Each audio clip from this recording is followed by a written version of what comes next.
Hello, everyone, and welcome back to another episode of Teach, Sleep, Repeat. My name is Hayden. Oh, that sounds so bad. My name's Dylan. I know you can't get your head around a different start here, Dylan, but you're just going to have to get over it. Because today, we're asking the question, should teachers go on strike again? Yeah, probably. So in the immortal words of Beyonce, baby, I swear it's deja vu. We're back here again, talking about strikes like being in episode 1 all over again. Yeah. Because back on teacher pay, back on funding, a conversation I think many people thought, maybe with the horizon of the new government, it might be a thing of the past. Turns out, stupid thing to think. Yeah. Obviously, it was never going to change, wasn't it, looking back? But yeah, we're in this situation, aren't we, where I guess it's bubbling under. It's what I'm seeing online, seeing through the comments, talking about the whole, because recently the big thing we're going to talk about is the government suggesting, the DfE, that there should be a 6.5% increase in teachers' pay over 3 years. Yep. And the bubbling feeling and sentiment is, well, we're going to have to get ready to get back on that picket line, aren't we? It's starting. Now, it's not really huge in the mainstream at the minute, but I think should this be what is suggested, it will happen. Well, it's on people's minds because this is what happened last time. Like, it's no surprise. If people are like, oh, teachers are thinking about striking. Yeah, for the exact same reasons that it happened a few years ago. Like, but the person in the red tie says, yeah. Oh, that's fine then. You should be lapping up. I suppose we're going to take into consideration lots of things, but one of the things I suppose is it's easy to jump on Labour, I guess, and say, oh, they're doing the exact same thing. But they did come in, to be fair to them, and give the significant pay rise straight away when they came in. It's just that now, a year later, they've followed it up with something that smells a bit more like the conversations we were having 3, 4, 5, 6, 7, 8, 9, all these years ago with the Tories. So yeah, a little bit. I would say I would give them their dues and say it doesn't feel as extreme. Like for I think 3 years there was 0% increase, and there was 1% for a while. Yeah, it feels like we're not quite there, but I think the issue we have is we're in the world of relatively high inflation, aren't we? It's not it's quite staying quite stubbornly high. Sure, it's not in the 11-12% rate region, but it is hovering around 3.54 per year. So let's just clarify what's been said then. I think it's important for people to know, because what has been suggested is directly from the Department for Education. It's from the government themselves. It's not what is definitely going to be the offer. We're in the period of the year now where the government offer their thoughts to the STRB. And you might even get the unions obviously offering their thoughts. I'm sure it'll be on the other end of the spectrum, maybe too far the other way. Yeah. And eventually what the STRB will do is come back and make a recommendation that, like, so in the new year, we'll probably get more solid news about, we recommend this. Yeah. And the government will be able to say yes or no. The government might accept it. They might reject it. We'll see. But at the minute, what the DfE have said is that we can afford a 6.5% average pay rise spread over 3 years. So what's important here, doing some research for this episode that I came across, was that it will be weighted as well. It's baby, basically, to try and make it more affordable, which is hinting at the fact from the government that the first year's pay rise will be smaller. Yeah, like 1%. 1%, 1.5%. So it's unlikely to be even, basically, because if it's weighted, it's not going to be even. So that was really interesting for me. And it being about 1.5% followed by slightly, increasing amounts, maybe 2 or even 3% by the end. It's the government's way of saying this is how we can make it affordable.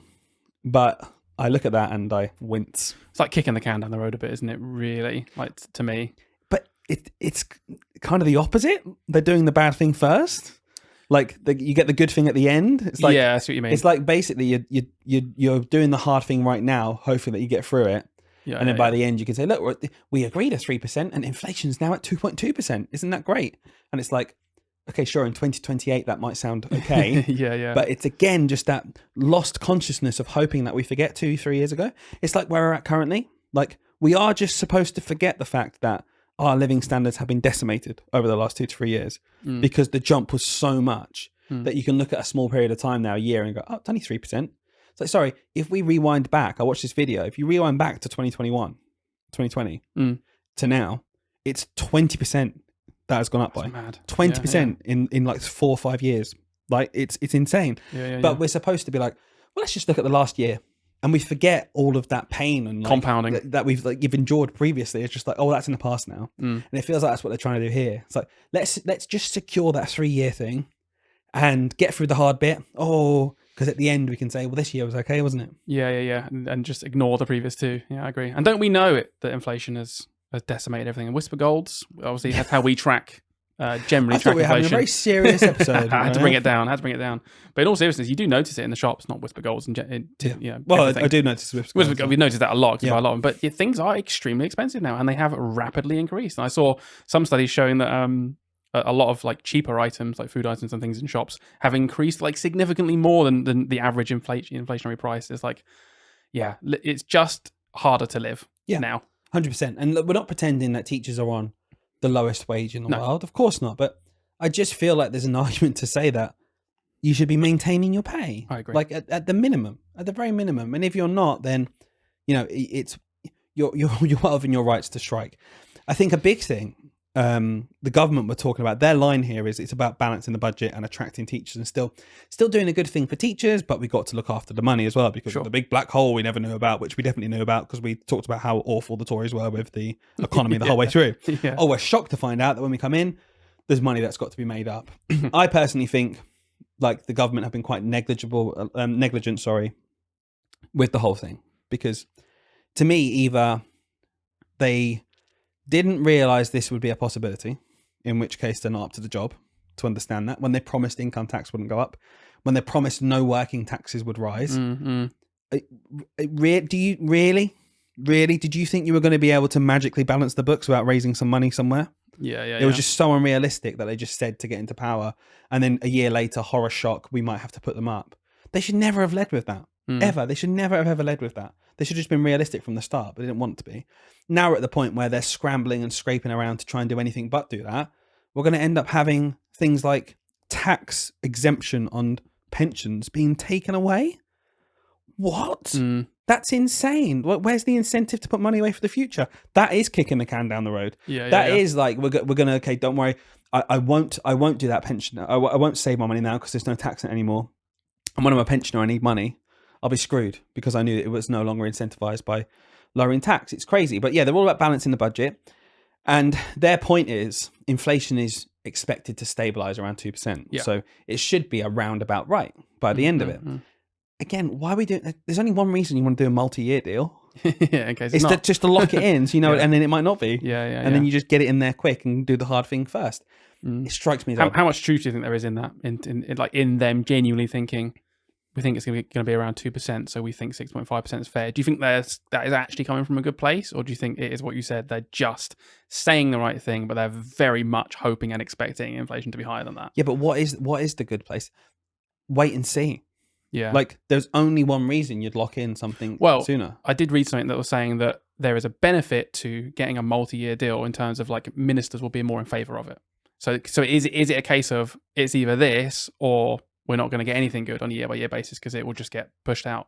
Well, sure. So in terms of long-term planning and stuff, I can understand why maybe knowing how much is going to be earmarked for in 3 years' time makes more sense. Yeah. But every single thing that I read about these pay rises and bits and bobs are already talking about how there'll be no new money for it though. Yeah. So it doesn't matter. There's no new money for it anyway. So all that will happen is, again, they'll just try and justify it by saying schools need to find the money from somewhere. Yeah. They'll put the burden onto the schools. They'll say, right, fight for higher percentage, but you've got to take it out of your current budget, etc., which is a whole separate problem. Well, they've already said, haven't they? It won't be fully funded. So it'll be partially funded with new money, but it won't be fully funded. Yeah. And one of the big reasons I saw for this, again, you probably read it as well, but they said, oh yeah, well, schools will be able to save money because of AI. That was really interesting. That line is insane. It was a really good push towards, yeah, well, they've got these new ways of saving money now. It's almost like they're again clutching at straws. It's like, how many years in a row can we say to schools that you have to it's not going to be fully funded and you've got to find the budget yourself? Like they've struck a gold mine there, haven't they? They've been like, oh yes, AI is a thing, isn't it? We can say that now. Yeah. I reckon we can milk 3-4 years out of this. Yeah. Wow, AI is, you can save some money now by using AI and stuff. Right. Yeah. Do things. Please tell me exactly, Mr. Minister or Mrs. Minister, how am I going to save money by using AI? How? Well, your teachers can do marking quicker now. So how's that saving me money? Yeah, cool. They're still employed. Unless what you're saying is we should accept a real terms pay cut and do less work. Yeah. That's a line you could go down. It's a line I even see teachers say. Yeah. I find it dumbfounding, personally, when you speak about, I'd rather reduce workload than get a pay rise. It's like, okay, that sounds good. The pay rise I'm actually fighting for is just inflationary. Yeah, it's not right. Just inflationary. Like, I actually think there's something to be said for higher than inflation for restoration. But I don't necessarily actually genuinely think that it's the right climate right now to be pushing for that. Sure. I don't necessarily think teachers should be getting an 8 to 9, 10% pay rise. I think that's just unrealistic. But I think you can't ever say an inflationary rise is unrealistic. I don't think you can say that. Unless you come out with, we've got AI, we're going to reduce your workload significantly because of exactly this reason. Therefore, it is below inflation. You're going to get a slight pay cut, but we expect you to do less work. Yeah.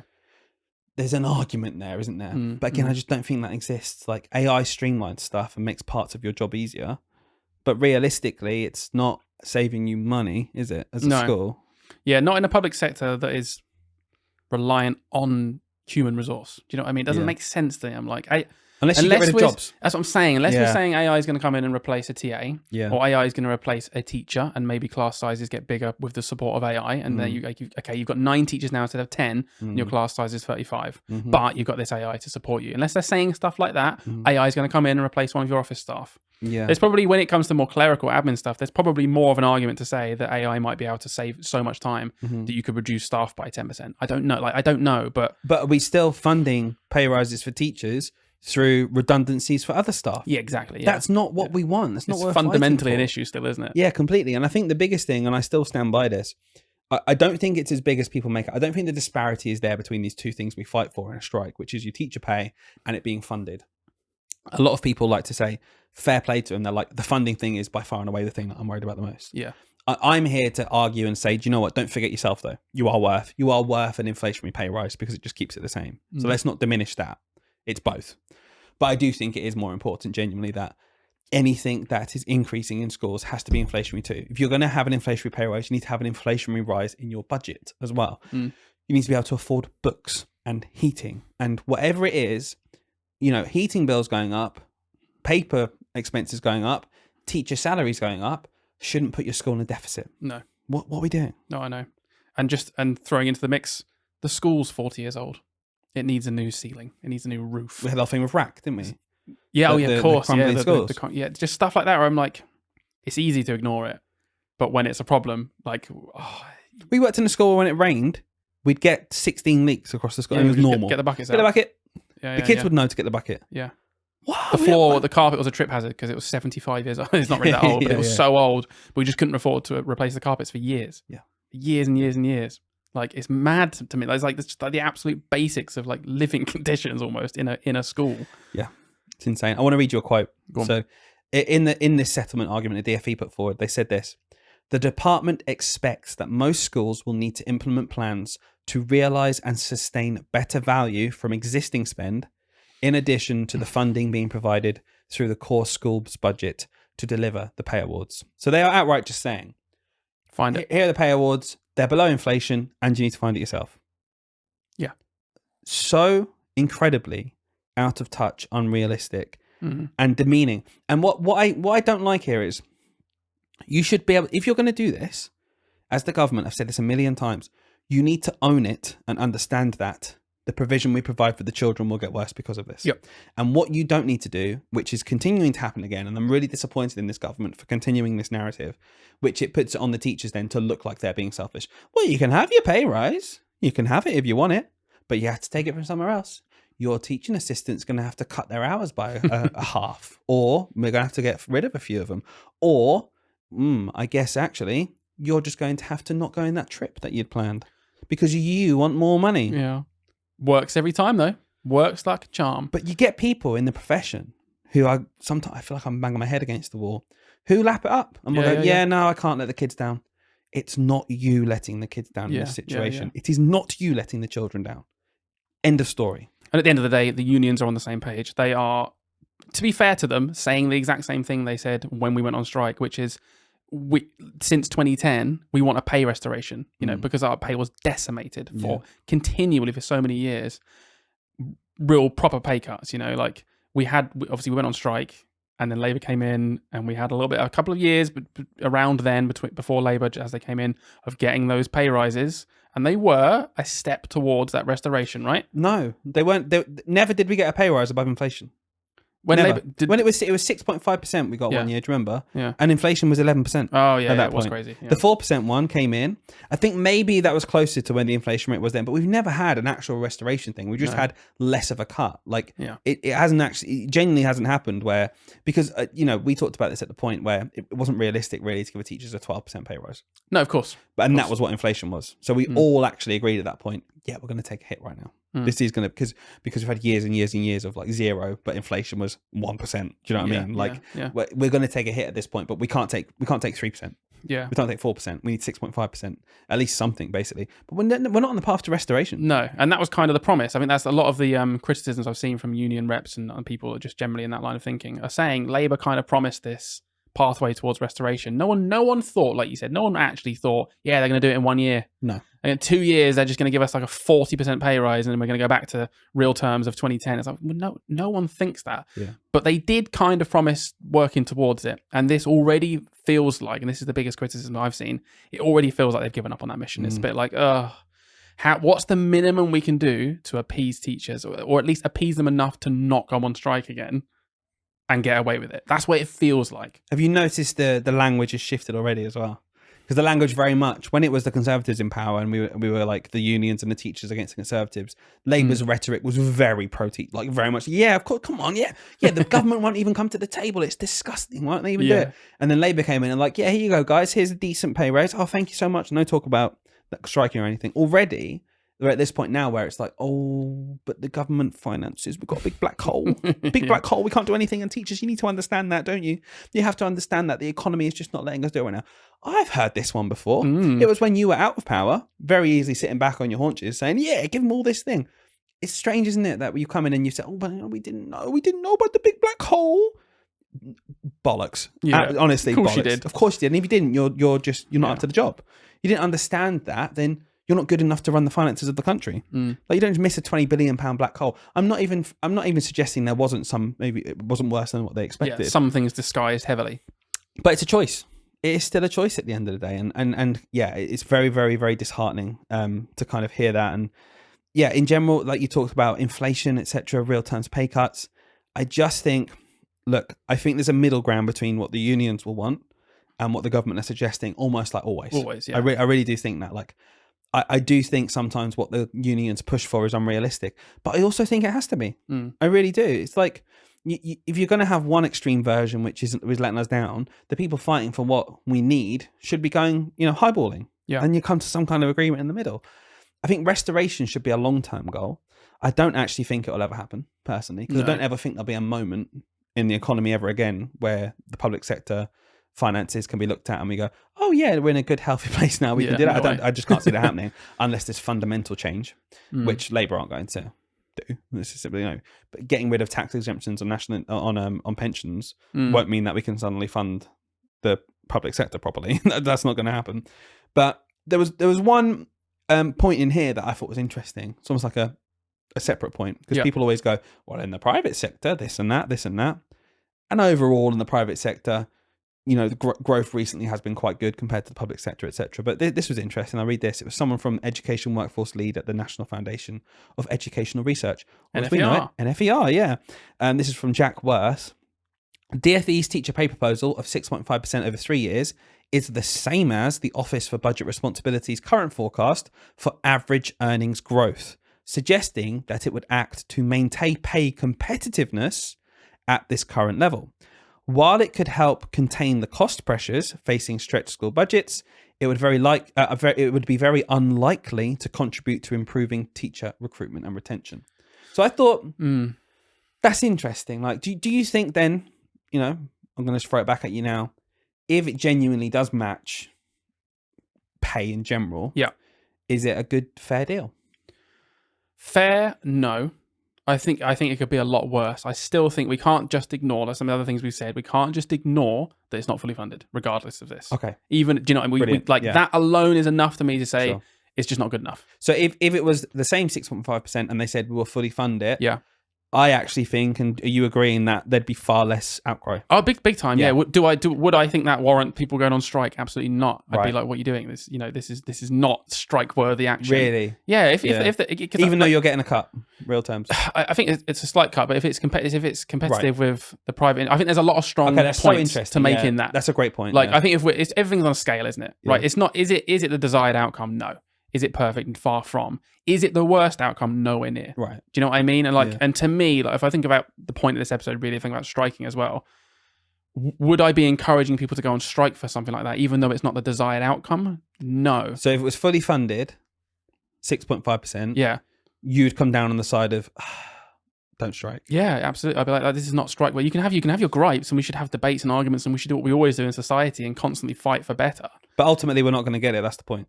Yeah, I know, but I just think When we say striking, we mean we're not getting what we want, so we're going to strike for it. yeah, So what I'm saying is, all of this goes to the end goal. The government is saying, no, sorry, 6.5%, but it's fully funded. We get to the end where you still Yeah. don't like it, but you've had all the arguments and the discussion. Would you go on strike or not? No. Right. Okay. So you're No. saying that's a deal. yeah, you take, genuinely, yeah. I think and maybe that's for lots of other reasons. I think to me, striking is quite an extreme action. It is definitely. Yeah. A very extreme action, and it holds its power in being an extreme action that doesn't happen very often. Genuinely, like to me, that is like part of why it works. Sure. I think if people were going on strike left, right, and center for everything they don't like, Sure. the striking kind of it doesn't work anymore. Do you not think? Let's dive into this. Very interesting. I do tend to agree with you, but I think pay and funding are the two things that I strike for. And when you're saying if we just go on strike for left, right, and centre for everything, it's just ridiculous. Cool. Well, I'm not actually going on strike because we're introducing a new curriculum. I'm not going on strike because there's a new scheme that my school Yeah. are doing. I'm not going on strike for 57 different reasons that I don't like. Mm-mm. But to me, if I'm getting a pay cut, that's worthy of strike action. So I would probably side on, okay, cool, it's fully funded. Yeah. But if it's below inflationary, I would personally think that setting that as a boundary is something I'd fight for and potentially go on strike for. And I'd lose money when I go on strike. So hopefully that shows it's less about the pure money side. It's more about actually just don't take the mick. Yeah. Like, we've got the triple lock for pensions, where the triple lock is you are guaranteed always to go up by at least inflation every year. Mm-hmm. I think that's great for pensioners. We should be protecting them. I'm literally working though now. I'm doing how many hours a week. I'm grafting. I think there should be some kind of protection too in the public sector to say there is a guarantee of inflation. Yeah. So when pay rises go below inflation, my argument would be that's worth striking for. So you don't. I think it's a really interesting point because I think your wider point there about like striking for the ideology of pushing towards a new policy that says it's just guaranteed inflation. I think that's almost like it feels like an even bigger cause than just like striking on a year per year basis at the things that are happening. That's like a systemic change that I think would probably be worth fighting for on every level because it's so vast and it would take into account all the future. Do you know what I mean? That to me is like slightly more powerful. I don't know if it's weird. I think back to in my head it is just a scale. I think that's the only way it's quite it is a scale. You're right. I think I don't think there's one answer. Let me make that clear. Yeah. Like I also feel like it. Funnily enough, it is more nuanced than last time. Yeah.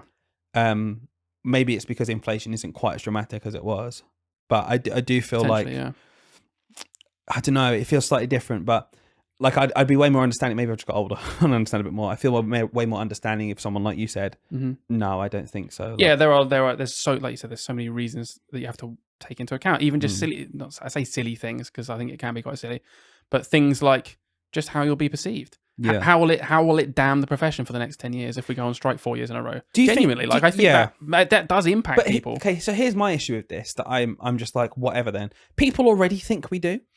I taught for 10 years. I went on strike once. Yeah. We don't strike willy nilly. Yeah. Teachers don't actually go on strike willy nilly. And people have that impression now. You're always bloody going on a strike. Always moaning about this, moaning about that, because we're a huge part of the country, and because the unions are quite active, and because it makes the news quite a lot, and there's always discussions and pay offers, blah blah blah. We don't actually go on strike that often. I went on strike once in my whole career, so I think that people think that anyway. People who already think that and make things up. So why don't we just go on strike then? So do you think the public perception is really important then? Like, Do you think that holds weight in terms of, again, this is where it's really interesting, because let's say 6.5% over 3 years was like, let's say inflation worked out to be 7%, and it didn't even have about 2 or 3, and it was pretty close. We would look quite petty, wouldn't we? Yeah, that's what I mean. And as much as I think, yeah, whatever, it's your pay, I think everything's so nuanced. I think at the end of the day, it's still a net loss if the entire public hates you more than they did before. Genuinely, I think in terms of the public perception of education, we should be aiming for people to look at education in a positive light. I think when you look at other separate things, like there's a teacher retention and recruitment crisis, I don't think a negative public perception of teaching helps that.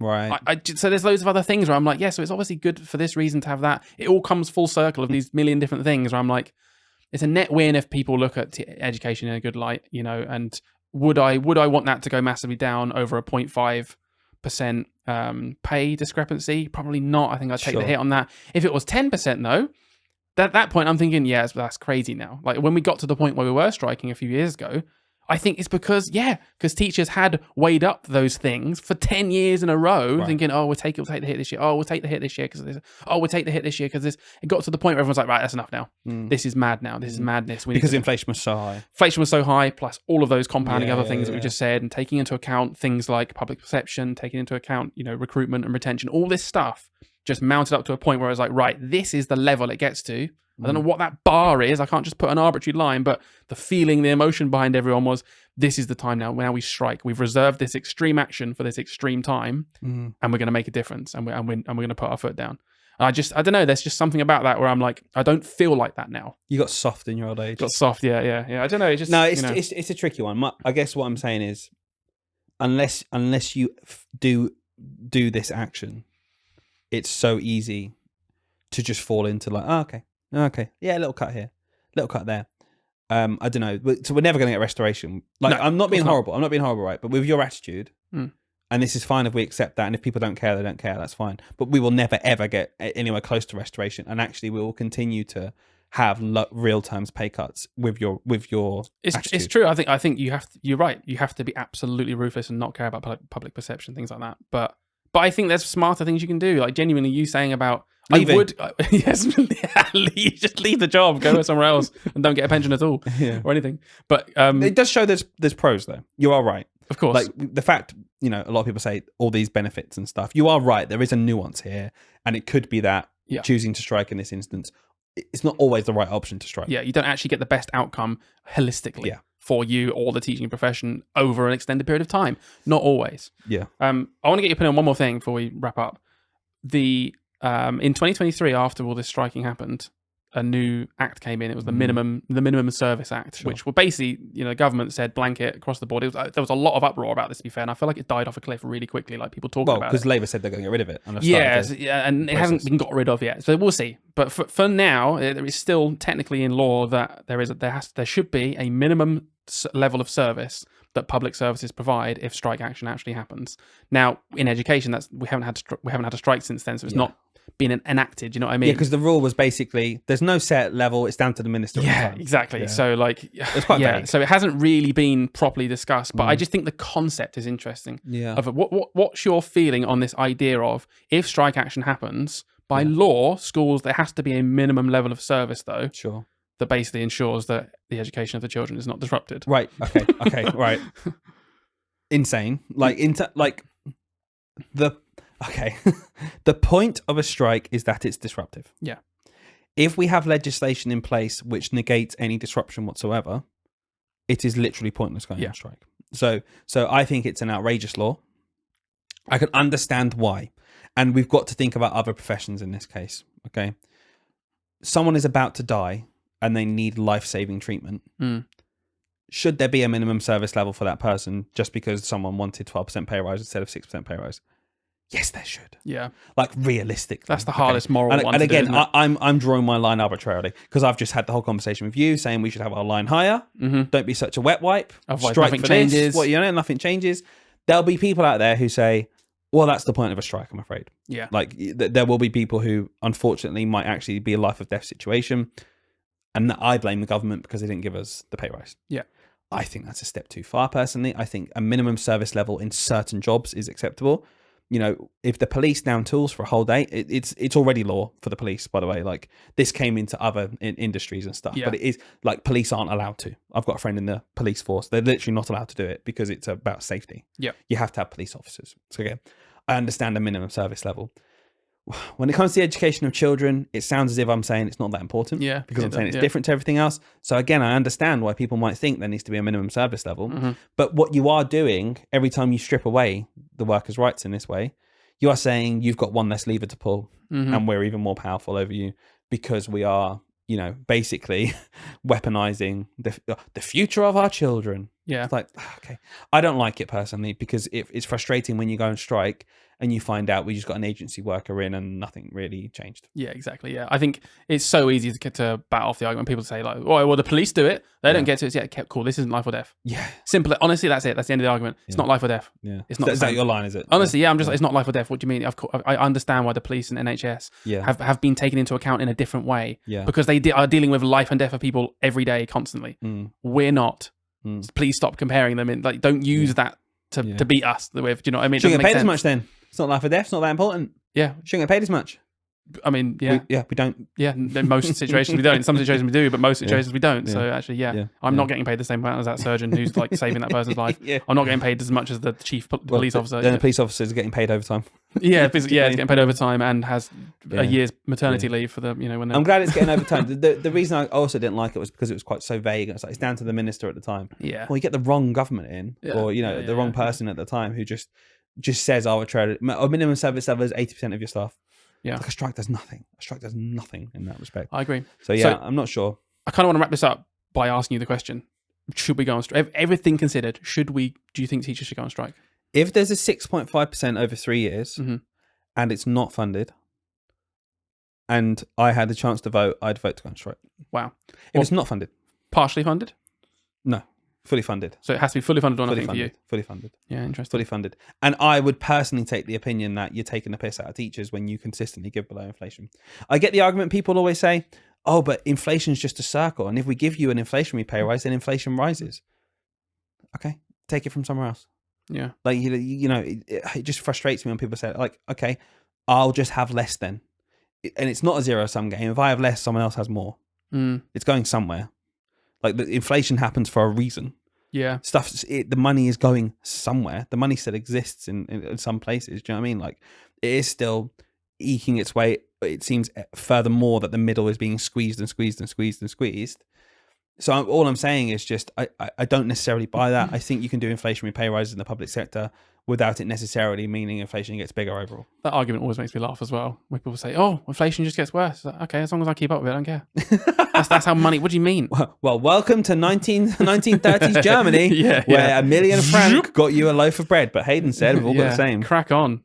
No, it is complicated. No, I know. It is But I just think I think it's a bit strange to just roll over and say, oh, I'll have less than. okay, then I'll take the loss. Yeah. Yeah. Like always. Yeah, sometimes. you know. And especially if it's significant. Mm. That'd be my view. So yeah, if it's coming after school budgets, it needs to get in the bin. Yeah. And we actually need to fight for our kids, in my opinion. Mhm. Like, it is really actually very important that if it means children get less money Yeah. because we have to take out of existing budgets and find efficiencies and stuff, what do you want about? Yeah. There are some efficiencies you can be found, I'm absolutely sure of that, but not at systemic levels every single year. Funnily enough, that's exactly my stance as well. Is I very specifically would encourage and go on strike over it not being fully funded. Simple as that for me. I mean, before I was striking over lots of things. It wasn't just Yeah. the fact that it was fully funded. It was also the literal restoration of teacher pay. I think if this one is a bit more. Have you got over that now?